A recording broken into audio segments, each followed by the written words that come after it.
کابل ښار کې ماین چاودنې یو تن وژلی او 3 تنه یې ټپیان کړي.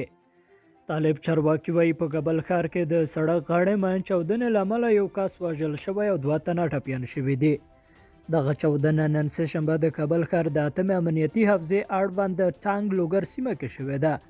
د طالبانو د کورنیو چارو وزارت مرستیال ویان د انجینر اعظم د یادې چاودنې په تایید سره ویلي چې په دغه چاودنه کې یو بلکې وګړی وژل شوی او 2 تنه طالبان ټپیان شوي دي. ښاغلي اعظم د ټپي شوو کسانو د روغتیايي وضعیت په اړه نور معلومات نه دي شریک کړي، خو زیاته کړې ده چې د درملنې لپاره روغتون ته انتقال شوي دي. پر همدې حال په کابل کې ایمرجنسي روغتون پر خپل ټویټر باندې لیکلي چې د چاودنې له ځای څخه 3 تنه ټپیان دغه روغتون ته ور انتقال شوي دي. د یو بل خبر له مخې سیمهییزو رسنیو ویلي چې په هلمند ولایت کې د ماین چاودنې له امله 4 ملکي وګړي ټپیان شوي دي. دغه چاودنه نن سهار د دغه ولایت په ګرمسیر ولسوالۍ کې شوې ده.